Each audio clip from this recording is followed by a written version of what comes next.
51 is back together. Got the power steering box back in. I got the pump in. It's all bled. This time, we should be good to go. It does make absolutely no noise. I think there was some sort of blockage in the other steering box because the pump was making noise before, but it is not making noise at all now. If you fire the car up, it's nice and quiet. It's got power steering. No problems. This time when I bled the lines, or bled the steering box, I did it with the car completely off. It was up in the air, and I turned it left and right probably like 30 times, you know, and as I kept turning it, you could hear the bubbles coming out, and you could see the fluid drop. Just keep topping it off, topping it off, topping it off. And it got to the point to where it wasn't sucking down any more fluid, so I fired the car up, let it run on its own power, turned it a couple times, see if it was gonna bleed anymore, stopped, turned it off, turned it left and right again to see if any more air came out, and nothing's coming out. It's got power steering. My garage is a complete mess. It's 2 o'clock. I got to shower and hit the road in about a half an hour. So that's going to be it for now for this. I'll come back tonight. I'll clean up the shop. We're going to get the car pinstriped. I also need to get a front wheel alignment on it. Driving it home, it was hard to tell. When I drove home from Ryan's house, I didn't have any power steering. So the car was kind of walking whatever the street did. But I'm curious to take it for a drive with the power steering actually working. And he kind of set the toe up a little bit, but it's definitely going to need some sort of alignment. I don't know if it's going to need shims on the top or anything like that. But I do want to get some new tires for it. I'm undecided on what I'm going to do. With the Camaro front subframe, I noticed they run a smaller tire. And I don't know if that's because the way the wheel spacing is, you can't get that tall of one.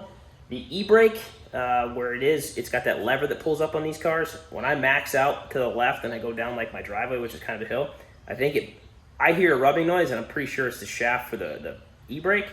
I don't even use the e-brake, so I might just take the whole unit out. Those are like let's check.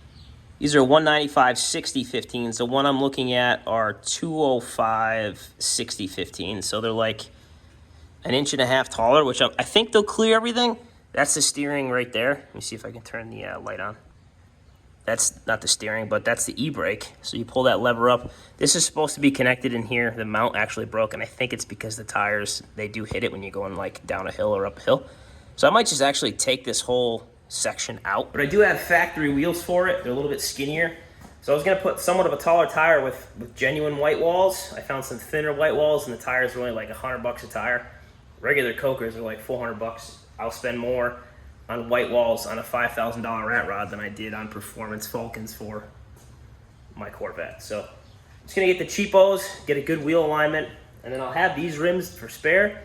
They got like 6 coats of paint on them, so I'm gonna sandblast them, paint them, and then I think I'm gonna just get regular tires for it with no white walls and have them put the brand name and everything on the inside just so the outside's nice and smooth and just a black rubber.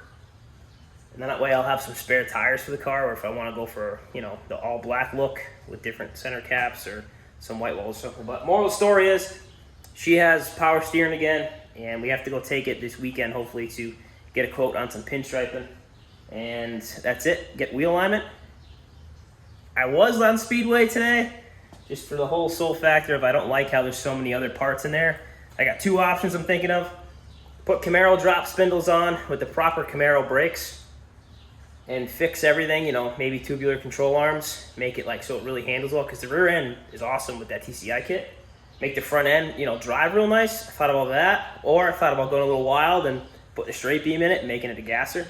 The back end is already slammed, and I like the look with the high front end. The only thing I'm worried about is where they cut the subframe and welded it into the frame. I don't know if a leaf spring mount for a straight axle will actually work, so I'll have to do a little bit more research, but who knows? Thanks for watching. Like, comment, subscribe. This is just a little update.